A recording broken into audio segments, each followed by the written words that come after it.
Hello friends, welcome to share trader Kannada.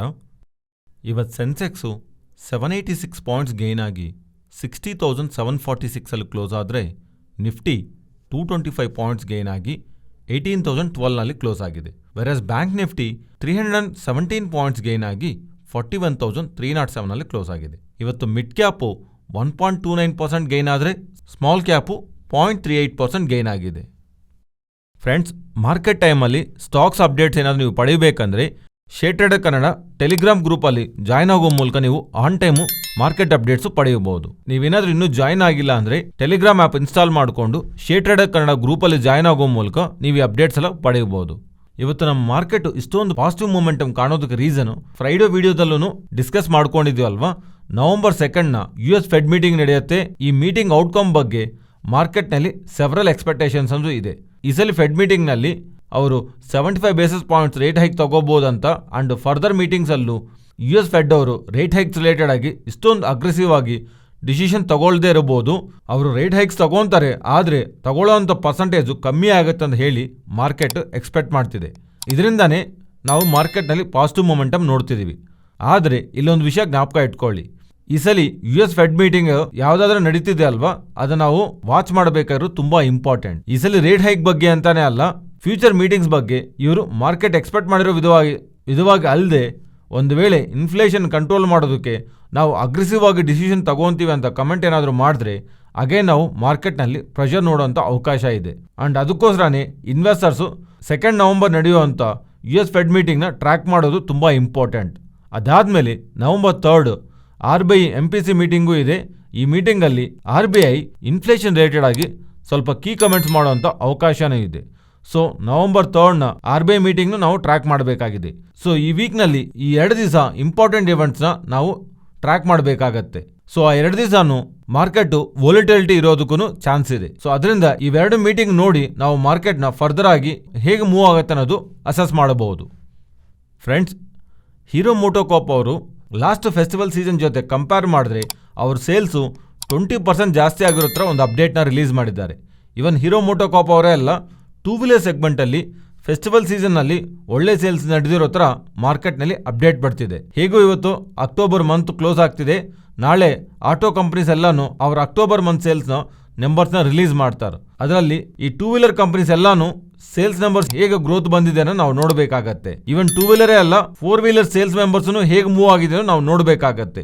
ಈ festival ಸೀಸನ್ನಲ್ಲಿ hero MotoCorp ಅವರಂತೂ ಒಳ್ಳೆ ಸೇಲ್ಸ್ ಮಾಡಿರೋ ಥರ ಗ್ರೋತ್ ಕಾಣಿಸ್ತಾ ಇದೆ. ಅಂಡ್ ಈ ವಿಷಯನ ಅವರು ಎಕ್ಸ್ಚೇಂಜ್ ಫೈಲಿಂಗಲ್ಲಿ ರಿಲೀಸ್ ಮಾಡಿದ್ರಿಂದ ಇವತ್ತಿನ ಸೆಷನಲ್ಲಿ ಈ ಸ್ಟಾಕು ಪಾಸಿಟಿವ್ ಮೂಮೆಂಟಮ್ ನೋಡಿದ್ದೀವಿ. ನೆಕ್ಸ್ಟು ನೈಕಾ ಬಗ್ಗೆ ಮಾತಾಡ್ಕೊಳ್ಳೋಣ. ಇವತ್ತು ಸ್ಟಾಕಲ್ಲಿ ಒಳ್ಳೆ ರ್ಯಾಲಿ ಕಾಣಿಸಿದೆ ಅಲ್ವಾ. ನೈಕಾ ಅವರು ಪ್ರೀವಿಯಸ್ಲಿ 5:1 ಬೋನಸ್ನ ಇಶ್ಯೂನ ಅನೌನ್ಸ್ ಮಾಡಿದಾರಲ್ವಾ. ಈ 5:1 ಬೋನಸ್ ಇಶ್ಯೂ ಅಂದರೆ ಏನು, ಯಾರ ಹತ್ರ ಆದ್ರೆ ರಿಕಾರ್ಡ್ ಡೇಟ್ ಟೈಮ್ಗೆ ನೈಕಾ ಒಂದು ಸ್ಟಾಕ್ ಇರುತ್ತಲ್ಲ ಅವ್ರಿಗೆ 5 ಸ್ಟಾಕ್ಸ್ನ ಬೋನಸ್ ಕೊಡ್ತಾರೆ. ಅಂಡ್ ಈ ಬೋನಸ್ ಇಶ್ಯೂಗೆ ಇವರು ಪ್ರೀವಿಯಸ್ಲಿ ನವೆಂಬರ್ 3 ರಿಕಾರ್ಡ್ ಡೇಟಾಗಿ ಅನೌನ್ಸ್ ಮಾಡಿದಾರಲ್ವಾ. ನಾವು ಈ ರಿಕಾರ್ಡ್ ಡೇಟ್ನ ನವೆಂಬರ್ 3 ನವೆಂಬರ್ 11ಗೆ ರಿವೈಸ್ ಮಾಡ್ತಿರೋ ಥರ ಇವರು ಅಪ್ಡೇಟ್ ಮಾಡಿದ್ದಾರೆ. ಅಂಡ್ ಯಾರಾದರೂ ಸರಿ ಈ ಬೋನಸ್ ಇಶ್ಯೂನಲ್ಲಿ ಪಾರ್ಟಿಸಿಪೇಟ್ ಮಾಡಬೇಕಂತ ಅಂದ್ಕೊಂಡ್ರೆ ಅವ್ರ ಡಿಮ್ಯಾಟ್ ಅಕೌಂಟಲ್ಲಿ ನವೆಂಬರ್ 11ಗೆಲ್ಲ ಈ ನೈಕಾ ಸ್ಟಾಕ್ಸು ಕ್ರೆಡಿಟ್ ಆಗಿರಬೇಕು. ಈ ಬೋನಸ್ ಇಶ್ಯೂಯಿಂದ ನಮಗೆ ಬಂದು ಆ್ಯಡ್ ಆಗುವಂಥ ಅಡ್ವಾಂಟೇಜ್ ಏನೂ ಇಲ್ಲ. ಈ ಸ್ಟಾಕು ಯಾವ ರೇಷಿಯೋನಲ್ಲಿ ಅಂತ ಬೋನಸ್ಗೆ ಇಶ್ಯೂ ಆಗುತ್ತಲ್ವ ಅದೇ ರೇಷಿಯೋನಲ್ಲಿ ಸ್ಟಾಕ್ ಪ್ರೈಸನ್ನು ಅಡ್ಜಸ್ಟ್ ಆಗೋಗುತ್ತೆ. ಅಂಡ್ ಈ ಅಪ್ಡೇಟ್ ವೀಕೆಂಡಲ್ಲಿ ಬಂದಿದೆ. ಈ ಅಪ್ಡೇಟ್ ಬಂದ ಮೇಲೆ ಈ ಸ್ಟಾಕ್ನಲ್ಲಿ ಇವತ್ತು ನಾವು ಪಾಸಿಟಿವ್ ಮೊಮೆಂಟಮು ನೋಡಿದ್ವಿ. ಆದರೆ ಇವತ್ತು ಈ ಸ್ಟಾಕ್ನಲ್ಲಿ ಇಷ್ಟೊಂದು ಪಾಸಿಟಿವ್ ರಿಯಾಕ್ಟ್ ಆಗೋದಕ್ಕೂ ಈ ಅಪ್ಡೇಟ್ಗೇನು ದೊಡ್ಡದಾಗೇನು ಸಂಬಂಧನೂ ಇಲ್ಲ. May be last few days ಇಂದ ಈ ಸ್ಟಾಕ್ ಕಂಟಿನ್ಯೂಸ್ಲಿ ಕರೆಕ್ಟ್ ಆಗ್ತಾ ಬರ್ತಿದೆ ಅಲ್ವಾ. ಸೊ ಅದರಿಂದಾನೇ ಇವತ್ತಿನ ಸೆಷನಲ್ಲಿ ನೈಕಾ ಸ್ಟಾಕ್ ಸ್ವಲ್ಪ ಪಾಸಿಟಿವ್ ಮೊಮೆಂಟಮ್ ಕಾಣಿಸಿರೋ ಥರ ಅರ್ಥ ಮಾಡ್ಕೋಬಹುದು. ನೆಕ್ಸ್ಟ್, ಲೆಮನ್ ಟ್ರೀ ಹೋಟೆಲ್ಸ್ ಅವರು ಉತ್ತರಾಖಂಡ್ ಹರಿದ್ವಾರ್ನಲ್ಲಿ ಒಂದು ಹೋಟೆಲ್ನ ಅಗ್ರಿಮೆಂಟ್ ಸೈನ್ ಮಾಡಿರೋ ಥರ ಅಪ್ಡೇಟ್ ಮಾಡ್ತಿದ್ದಾರೆ. ಈ ಹೋಟೆಲ್ ಹತ್ರ 50 ರೂಮ್ಸ್ ಇರೋ ಥರ ಈ ಹೋಟೆಲ್ನ ಕ್ಯಾಲೆಂಡರ್ 2024 ಎಂಡಿಂಗ್ ಎಲ್ಲ ಆಪರೇಷನ್ ಬರುತ್ತೆ ಅಂತ. ಅಂಡ್ ಈ ಹೋಟೆಲ್ನ ಇವರ ಸಬ್ಸಿಡರಿ ಆಗಿರುವಂತ ಕಾರ್ನೇಷನ್ ಹೋಟೆಲ್ಸ್ ಅವರು ಮೈಂಟೈನ್ ಮಾಡ್ತಿರೋ ಥರ ಅಪ್ಡೇಟ್ ಮಾಡ್ತಿದ್ದಾರೆ. ನೆಕ್ಸ್ಟ್, ಲ್ಯಾನ್ಸರ್ ಕಂಟೈನರ್ ಲೈನ್ಸ್ ಅವರು ಅವರ ಬೋರ್ಡ್ ಅಕ್ಟೋಬರ್ 28 ಮೀಟ್ ಆಗಿ ಫೇಸ್ ವ್ಯಾಲ್ಯೂ 10 ಇರೋ ಅವ್ರ ಸ್ಟಾಕ್ನ ಫೇಸ್ ವ್ಯಾಲ್ಯೂ 5ಗೆ ಸ್ಪ್ಲಿಟ್ ಮಾಡೋದಕ್ಕೆ ಅಪ್ರೂವ್ ಮಾಡಿರ್ತಾರೆ. ಈ ಸ್ಟಾಕ್ ಸ್ಪ್ಲಿಟ್ ರಿಲೇಟೆಡ್ ಆಗಿ ಇವರಿಗೆ ಶೇರ್ ಹೋಲ್ಡರ್ಸಿಂದ ಅಪ್ರೂವಲ್ ಬರಬೇಕಾಗಿದೆ. ಒನ್ಸ್ ಈ ಅಪ್ರೂವಲ್ ಬಂದ ಮೇಲೆ ಇವರು ಈ ಸ್ಟಾಕ್ ಸ್ಪ್ಲಿಟ್ ಒಂದು ರಿಕಾರ್ಡ್ ಡೇಟ್ನ ಅನೌನ್ಸ್ ಮಾಡ್ತೀವಿ ಅಂತ ಹೇಳಿದ್ದಾರೆ. ನೆಕ್ಸ್ಟು, ವೇದಾಂತ ಅವರು ವೀಕೆಂಡಲ್ಲಿ ಅವರ Q2 ನಂಬರ್ಸ್ನ ರಿಲೀಸ್ ಮಾಡಿದ್ದಾರಲ್ವ. ಅಂಡ್ ಆ ರಿಸಲ್ಟ್ಸ್ ಜೊತೆಗೆ ಇವರು ಎಕ್ಸ್ಪಾನ್ಷನ್ ಪ್ರಾಜೆಕ್ಟ್ ರಿಲೇಟೆಡ್ ಆಗಿನೂ ಸ್ವಲ್ಪ ಇಂಪಾರ್ಟೆಂಟ್ ಅಪ್ಡೇಟ್ಸ್ ನ ರಿಲೀಸ್ ಮಾಡಿದ್ದಾರೆ. ಇವರ ಸಬ್ಸಿಡರಿ ಕಂಪನಿ ಆಗಿರುವಂತ ಭಾರತ್ ಅಲ್ಯೂಮಿನಿಯಂ ಕಂಪನಿ ಇದರೊಂದು ರೋಲ್ಡ್ ಕೆಪಾಸಿಟಿ ಪ್ರೆಸೆಂಟ್ 50 KTPA ಆಗಿದೆ. ಇದನ್ನ 180 KTPAಗೆ ಎಕ್ಸ್ಪೆಂಡ್ ಮಾಡೋದಕ್ಕೆ ಇವರ ಬೋರ್ಡ್ ಅಪ್ರೂವ್ ಮಾಡಿರೋ ತರ ಹೇಳ್ತಿದ್ದಾರೆ. ಈ ಎಕ್ಸ್ಪೆನ್ಷನ್ಗೆ ಇವರು 595 crores ಖರ್ಚಾಗತ್ತೆ ಅನ್ನೋ ತರ ಈ ಎಕ್ಸ್ಪೆನ್ಷನ್ ಆದ್ಮೇಲೆ ಈ Bharat Aluminium Company premium product segment category company ಆಗಿ ಚೇಂಜ್ ಆಗುತ್ತೆ ಅನ್ನೋ ತರ ಅಪ್ಡೇಟ್ ಮಾಡ್ತಿದ್ದಾರೆ. ಅಂಡ್ ಅದಲ್ಲದೆ ಇವರ ಸ್ಮೆಲ್ಟರ್ ಕೆಪಾಸಿಟಿ ಪ್ರೆಸೆಂಟ್ 580 KTPA ಆಗಿದೆ. ಅದನ್ನ 994 KTPAಗೆ ಎಕ್ಸ್ಪೆಂಡ್ ಮಾಡ್ತಿರೋ ತರ ಇದಕ್ಕೆ ಇವರು 8094 crores ಸ್ಪೆಂಡ್ ಮಾಡ್ತಿರೋ ತರ ಹೇಳ್ತಿದ್ದಾರೆ.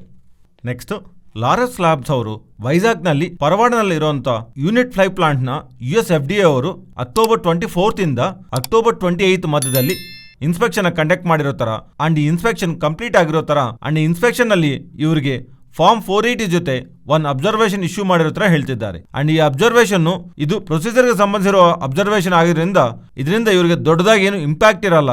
ಅಂಡ್ ಈ ಅಬ್ಸರ್ವೇಷನ್ ಇವರು ಶಾರ್ಟ್ಲಿ ಅಡ್ರೆಸ್ ಮಾಡ್ತಿರೋ ತರ ಎಕ್ಸ್ಚೇಂಜ್ ಫೈಲಿಂಗ್ ನಲ್ಲಿ ಮೆನ್ಷನ್ ಮಾಡಿದ್ದಾರೆ. ನೆಕ್ಸ್ಟ್ ಮಿಂಡಾ ಕಾರ್ಪೊರೇಷನ್ ಅವರು ಸೌತ್ ಕೊರಿಯಾಗೆ ಸಂಬಂಧಿಸಿರುವ ಡಾಯ್ಸಿಂಗ್ ಎಲ್ಟೆಕ್ ಅವ್ರ ಜೊತೆ technology licensing and technical assistant agreement ನಲ್ಲಿ ಎಂಟರ್ ಆಗ್ತಿರೋ ತರ ಅಪ್ಡೇಟ್ ಮಾಡ್ತಿದ್ದಾರೆ. ಈ ಅಗ್ರಿಮೆಂಟ್ ನಲ್ಲಿ ಭಾಗವಾಗಿ ಮಿಂಡಾ ಕಾರ್ಪೊರೇಷನ್ ಅವರು PV ಅಂದ್ರೆ ಪ್ಯಾಸೆಂಜರ್ ವೆಹಿಕಲ್ಸ್ ಅಂಡ್ AV ಅಂದ್ರೆ ಕಮರ್ಷಿಯಲ್ ವೆಹಿಕಲ್ಸ್, AVM ಅಂದ್ರೆ around view monitoring system and ADS ಅಂದ್ರೆ ಅಡ್ವಾನ್ಸ್ಡ್ ಡ್ರೈವರ್ ಅಸಿಸ್ಟೆಂಟ್ ಸಿಸ್ಟಮ್ ನ ಇದರ ಜೊತೆಗೆ ಡ್ರೈವರ್ ಮಾನಿಟರಿಂಗ್ ಸಿಸ್ಟಮ್ ನ ಮ್ಯಾನುಫ್ಯಾಕ್ಚರಿಂಗ್ ಮಾಡ್ತಿರೋ ತರ ಅಪ್ಡೇಟ್ ಮಾಡ್ತಿದ್ದಾರೆ. ಅಂಡ್ ಅದಲ್ಲದೆ ಅಫೋರ್ಡ್ ವೆಹಿಕಲ್ ಗೋಸ್ಕರ ನಿಯೋಡ್ಯಾಸ್ ನ ಮ್ಯಾನುಫ್ಯಾಕ್ಚರ್ ಮಾಡ್ತಿರೋ ತರ ಹೇಳ್ತಿದ್ದಾರೆ. ಇವೆಲ್ಲ ಮ್ಯಾನುಫ್ಯಾಕ್ಚರ್ ಮಾಡೋದಕ್ಕೆ ಡೈಸಿಂಗ್ ಎಲೆಕ್ಟ್ರಾ ಅವರಿಂದ ಮಿಂಡಾ ಕಾರ್ಪೊರೇಷನ್ ಅವರು ಟೆಕ್ನಾಲಜಿ ಒಂದು ಲೈಸೆನ್ಸ್ ತಗೊಂಡಿರೋ ತರ ಈ ಲೈಸೆನ್ಸ್ ತಗೊಂಡಿರೋದಕ್ಕೋಸ್ಕರ ಇವರಿಗೆ ಒನ್ ಟೈಮ್ ಫ್ರೀ ಜೊತೆಗೆ ರಾಯಲ್ಟಿನೂ ಪೇ ಮಾಡ್ತಿರೋ ತರ ಅಪ್ಡೇಟ್ ಮಾಡ್ತಿದ್ದಾರೆ. ನಾವು ಈ ಲೈಸೆನ್ಸ್ ತಗೊಂಡು ಇವೆಲ್ಲ ಮ್ಯಾನುಫ್ಯಾಕ್ಚರ್ ಮಾಡ್ತೀವಿ ಅಂತ ಹೇಳಿ ಮಿಂಡಾ ಕಾರ್ಪೊರೇಷನ್ ಅವರಿಂದ ಅಪ್ಡೇಟ್ ಬಂದಿರೋ ಕಾರಣವಾಗಿ ಇವತ್ತಿನ ಸೆಷನ್ ಅಲ್ಲಿ ಮಿಂಡಾ ಕಾರ್ಪೊರೇಷನ್ ಸ್ಟಾಕ್ ಪಾಸಿಟಿವ್ ಆಗಿ ರಿಯಾಕ್ಟ್ ಆಗಿದೆ. ನೆಕ್ಸ್ಟ್ ರಾಮಕೃಷ್ಣ ಫೋರ್ಜಿಂಗ್ ಅವರಿಗೆ ಯುರೋಪ್ಗೆ ಸಂಬಂಧಿಸಿರುವ major tyre 1 manufacture of rear and front axle ಅವರಿಂದ 1131.60 million rupees worth 4 years contract ನ ವಿನ್ ಆಗಿರೋ ತರ ಒಂದು ಅಪ್ಡೇಟ್ ನ ರಿಲೀಸ್ ಮಾಡಿದ್ದಾರೆ. ಈ ಆರ್ಡರ್ ವಿನ್ ಆಗಿರೋ ಅಪ್ಡೇಟ್ ಇಂದ ಇವತ್ತಿನ ಸೆಷನ್ ಅಲ್ಲಿ ರಾಮಕೃಷ್ಣ ಫೋರ್ಜಿಂಗ್ ಸ್ಟಾಕ್ ಪಾಸಿಟಿವ್ ಆಗಿ ರಿಯಾಕ್ಟ್ ಆಗಿದೆ. ನೆಕ್ಸ್ಟ್ HFCL ಅವರಿಗೆ Reliance project and property management services ಅವರಿಂದ 115 crores ವ್ಯಾಲ್ಯೂ ಒಂದು ಆರ್ಡರ್ ಬಂದಿರೋ ತರ ಈ ಆರ್ಡರ್ ನಲ್ಲಿ ಭಾಗವಾಗಿ ಇವರು ಆಪ್ಟಿಕಲ್ ಫೈಬರ್ ಕೇಬಲ್ಸ್ ನ ಸಪ್ಲೈ ಮಾಡ್ತಿರೋ ತರ ಅಂಡ್ ಈ ಆರ್ಡರ್ ನ ಇವರು January 2023 ಗಲ್ಲ ಕಂಪ್ಲೀಟ್ ಮಾಡ್ತೀವಿ ಅಂತ ಅಪ್ಡೇಟ್ ಮಾಡ್ತಿದ್ದಾರೆ. ಈ 115 crores ವ್ಯಾಲ್ಯೂ ಆಗೋ ಆರ್ಡರ್ ಬಂದಿರೋ ಅಪ್ಡೇಟ್ ಇಂದ ಇವತ್ತಿನ ಸೆಷನ್ ಅಲ್ಲಿ HFCL ಸ್ಟಾಕ್ ಪಾಸಿಟಿವ್ ಮೊಮೆಂಟಮ್ ನೋಡಿದೀವಿ. ಇದು ಫ್ರೆಂಡ್ಸ್ ಇವತ್ತಿನ ವಿಡಿಯೋ. ಈ ವಿಡಿಯೋನಲ್ಲಿ ನಾವು ಶೇರ್ ಮಾಡಿರೋಂಥ ಕಂಟೆಂಟ್ ವ್ಯಾಲ್ಯೂಬಲ್ ಆಗಿದ್ದರೆ ತಪ್ಪದೇ ನಮ್ಮ ಚಾನಲ್ನ ಸಬ್ಸ್ಕ್ರೈಬ್ ಆಗಿ ಆ್ಯಂಡ್ ಬೆಲೈಕಾನ್ ಕ್ಲಿಕ್ ಮಾಡಿ ಆಲ್ ನೋಟಿಫಿಕೇಷನ್ಸ್ ಆಕ್ಟಿವೇಟ್ ಮಾಡಿಕೊಳ್ಳಿ. ಈ ಡೇಟಾ ನಿಮ್ಮ ಫ್ರೆಂಡ್ಸ್ ಆ್ಯಂಡ್ ಫ್ಯಾಮಿಲಿ ಮೆಂಬರ್ಸ್ಗೆ ಯೂಸ್ ಆಗತ್ತಂದರೆ ತಪ್ಪದೇ ಶೇರ್ ಮಾಡಿ. Thank you.